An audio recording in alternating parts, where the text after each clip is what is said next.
Buenas noches y bienvenidos a esta nueva apertura de Cortocircuito, ahora en versión virtual. Hoy tenemos el honor de estar con Edward Patrick Dignan, un artista irlandés que vive en Colombia desde hace unos 24 años. Edward estudió en el Dublin Institute of Technology, estudió arte y mientras ha estado aquí en Colombia ha tenido diversas exposiciones individuales y colectivas y varias distinciones y premios. Ha sido el ganador de la convocatoria pública en Cultura y Patrimonio en la categoría de dibujo del Instituto de Cultura y Patrimonio de Antioquia en 2017, ganador del apoyo de los laboratorios de formación del 2014, ganador de la zona suroeste en la Bienal de Arte Regional de Antioquia, tiene el primer premio del Salón del Magisterio del 2011, el tercer premio en el concurso de Body Art de Itagüí del 2011 y ha sido seleccionado para el Salón Departamental de Artes Visuales en Antioquia en el 2010. Entonces, bienvenido, Edward, y quiero que nos cuentes un poco qué tal ha sido tu vida en Colombia. Bueno, muchas gracias y buenas noches, María. La vida en Colombia ha sido bastante largo porque son casi 24 años. Este empezó cuando hubo una equivocación en un vuelo de aerolínea venezolana y llegué una noche a Colombia muy tarde y una cosa después del otro y me fui como quedando. He vivido los últimos 10 años en Jericó, Antioquia, antes en Medellín, como 8 años, en Tuluá Valle, un tiempo también en la costa, en Santa Marta. Entonces, conozco varias partes de Colombia, he tenido como la oportunidad de conocerlo muy bien. Y sigo muy contento viviendo aquí. Ha sido como muy grato experiencia. Sobre el arte, yo volví al arte en el 2003. Había dejado como un tiempo de 14 años. Después que yo salí de la universidad estaba un poquito decepcionado con la educación que recibí, pero también era un estudiante muy indisciplinado. Yo salí como para trabajar y yo trabajé en la noche en bares y pizzerías, etcétera. Entonces, digamos que yo no era como el mejor estudiante del mundo.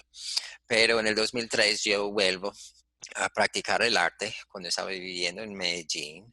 Y muy poquito después, unos 3 meses después, pude exponer algunos dibujos que estaba haciendo en la biblioteca de la Universidad EAFIT. Como parte de un colectivo. Todos éramos profesores de inglés que trabajaban en el Centro de Idiomas de AFIT y los que practicamos el arte. Entonces hicimos un colectivo entre tres compañeros.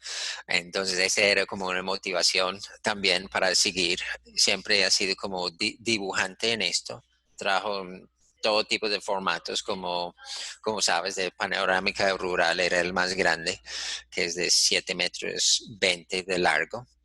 Y ese es un proyecto que sigo haciendo en términos de técnica, sigo haciendo en términos de tema, que es lo ambiental y el impacto visual en el campo o en el paisaje rural por actividades agroindustriales y también lo que viene hay una amenaza de un eminente proyecto minera en Jericó, Antioquia, y cómo puede ser este impacto, cómo va en el imaginario de uno también sobre esto. Entonces estoy trabajando esto. Muy bien, bueno, vamos a ir desglosando un poco todos esos temas.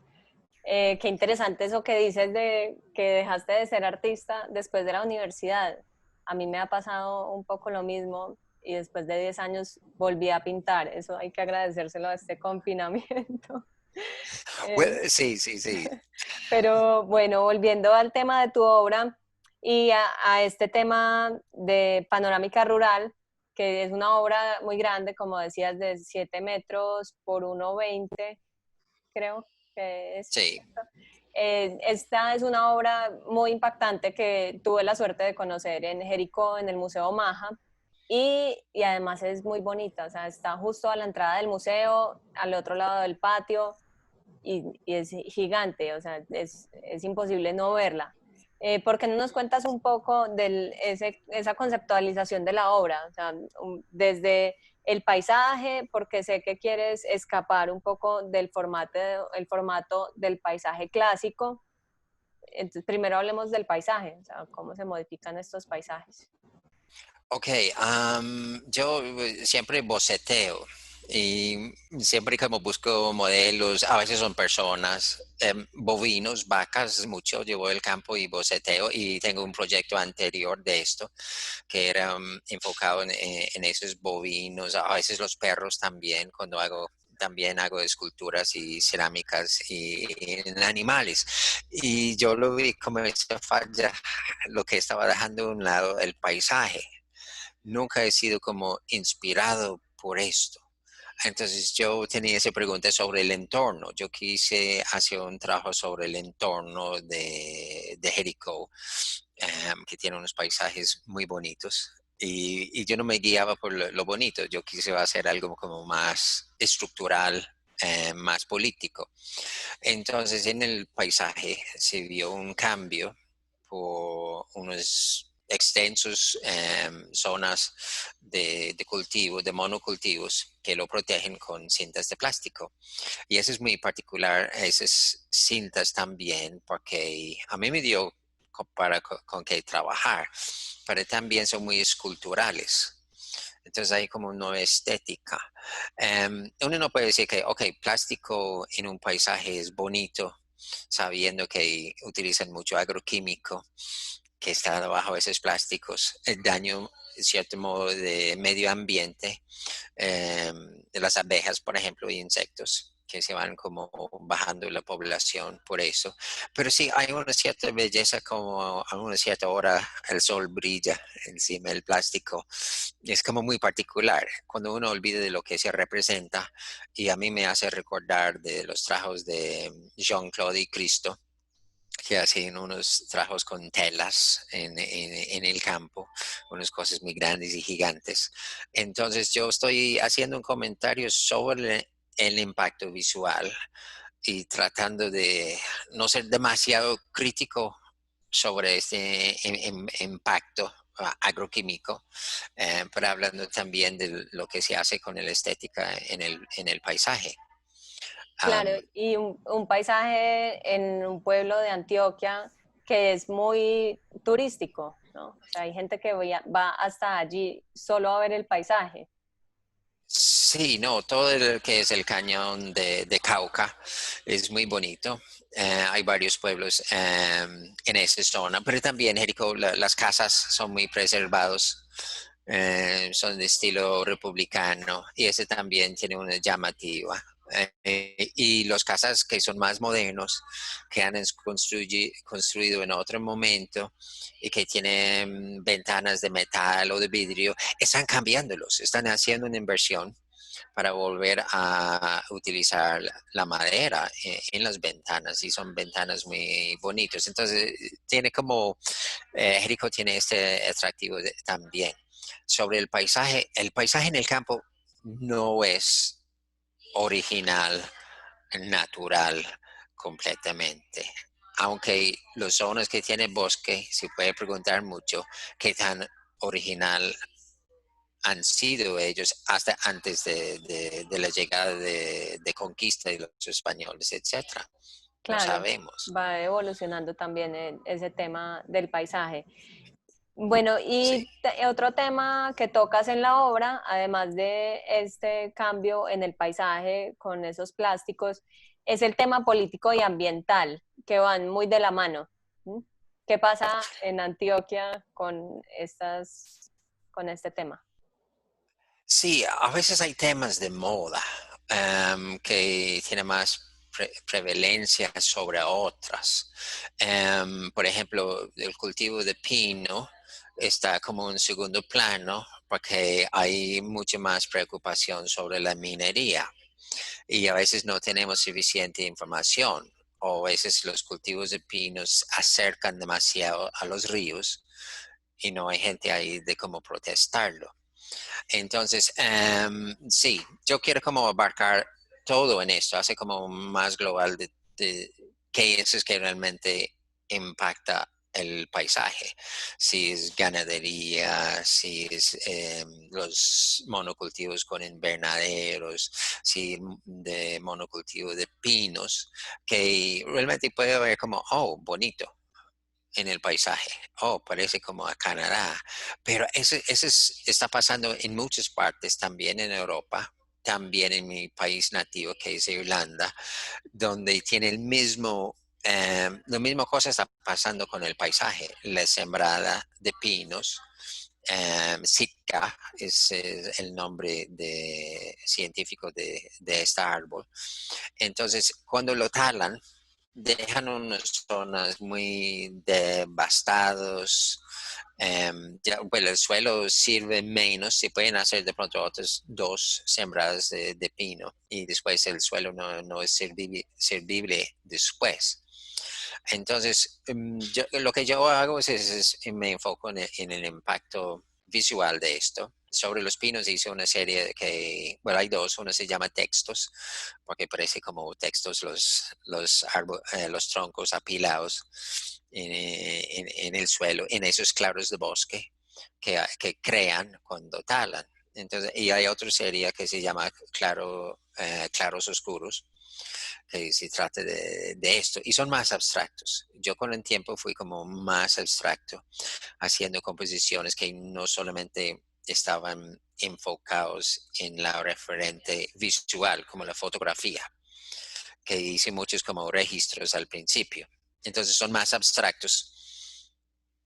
Muy bien. Y bueno, llegando al tema de la técnica que usas en panorámica visual y en esta obra que se podría decir que la serie se llama obra plástica, aunque no necesariamente. ¿Por qué no nos cuentas un poco de la técnica que usas, cómo trabajas en el taller? Porque este espacio también es para conocer los talleres de los artistas, que creo que además Sí, esa técnica que usas o sea, refuerza el concepto de la obra. sí. Lo que hago yo siempre pensaba en desdibujar el paisaje, de que el paisaje existe, entonces raspando, rasgando con lijas o bisturís, con motor tool, voy como quitando el paisaje. Entonces es como, ese es un comentario, ese es una crítica, el mismo técnica. A veces yo olvido que estoy haciendo esto, que estoy creando una obra gráfica, pero ese fue como yo inicié haciendo esto, pensando, no, yo voy raspando, yo voy quitando algo en el paisaje, hago un comentario como político con esta acción y a partir de eso ya empecé a implementar más cosas.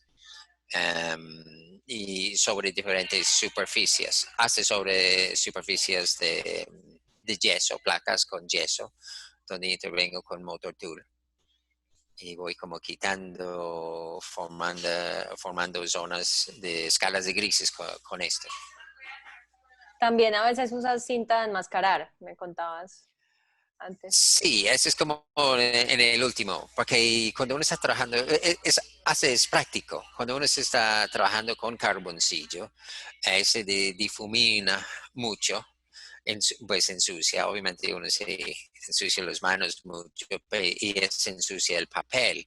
Entonces, siendo diestro, tengo que empezar la esquina izquierda superior y voy bajando para no difuminar lo que había hecho y uno fija y vuelve a trabajar. Yo trabajo muchas capas, yo fijo lo que había trabajado y voy trabajando encima. Entonces, una cosa práctica para conservar una zona blanca era de taparlo con cinta de enmascarar. Entonces fui como un poquito por accidente y ya como más intencional utilizando esto entonces yo tengo esto, lo quito, de pronto intervengo después para poner más tonos, etcétera. Y voy construyendo capas y hasta ya estoy dejando la cinta ya pegado en algunas obras.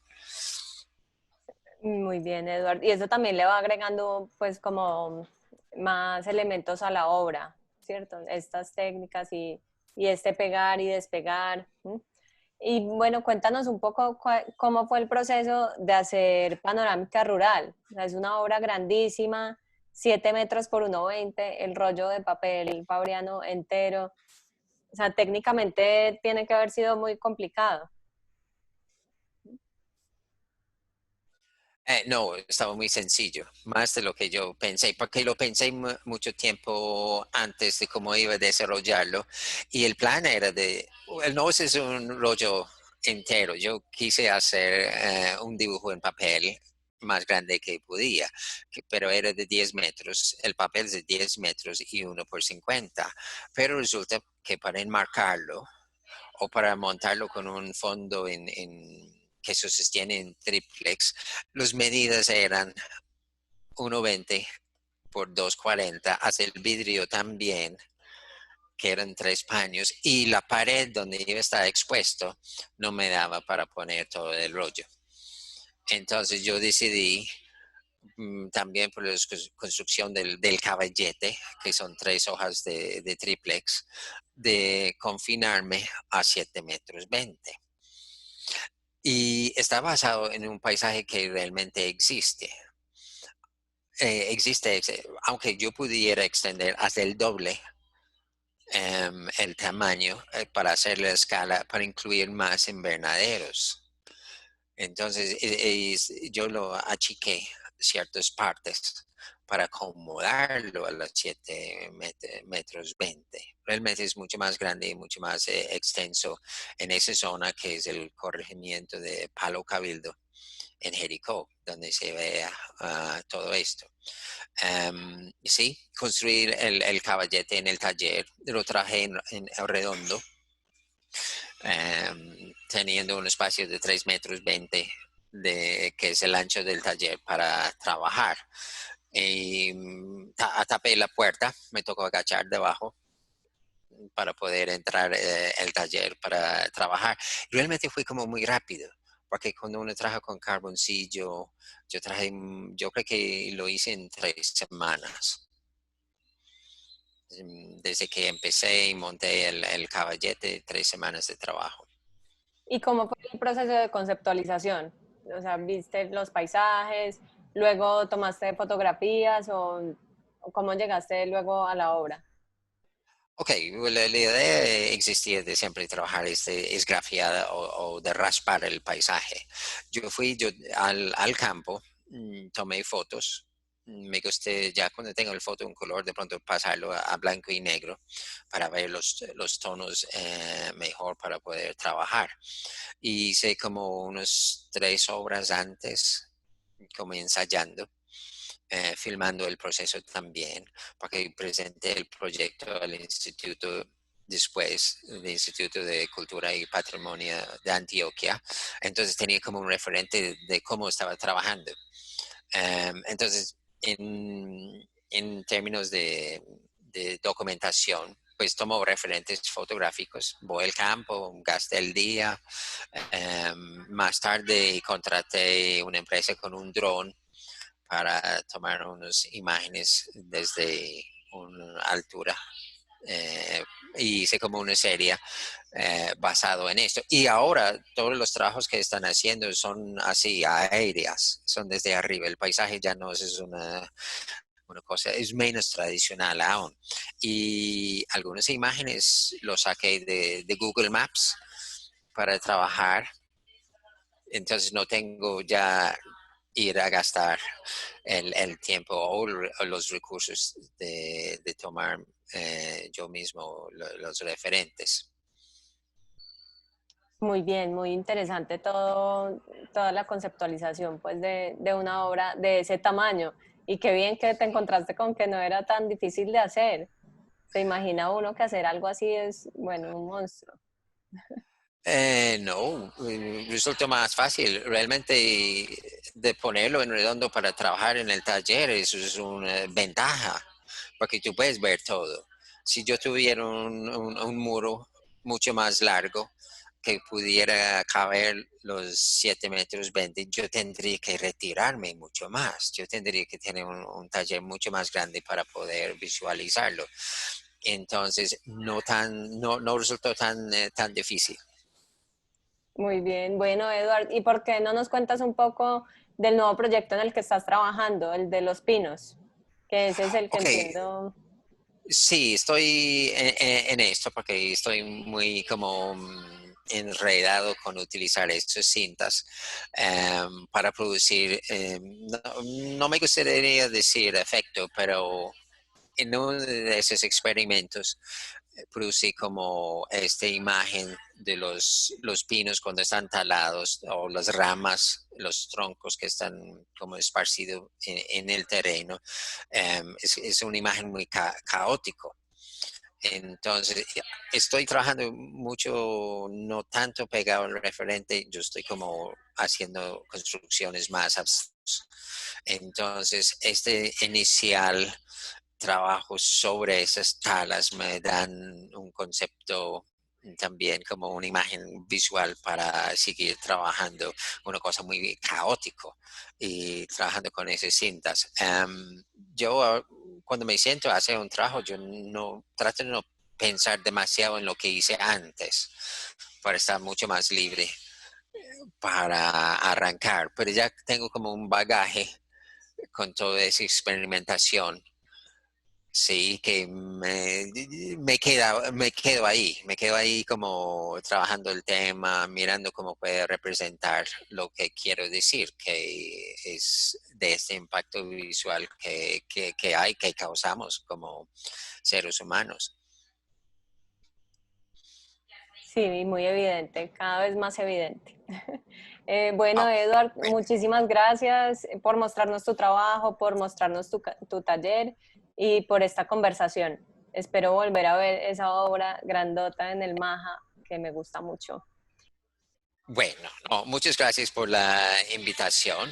Em, yo espero que podamos seguir teniendo más contacto, haciendo contacto con Pereira, haciendo un intercambio cultural, tanto los artistas de esa ciudad, que también es muy bonito, y con el pueblo de Jericó. Claro que sí, esperamos también tener tu obra en físico para que la podamos ver y la puedan ver las personas que visitan nuestra sala. Muchas gracias también a quienes nos están viendo en este momento. Los invitamos a seguir conectados con esta apertura de cortocircuito virtual y visiten las otras charlas de las otras salas. Y bueno, nos vemos dentro de un mes en conversaciones desde el taller. Muchísimas gracias.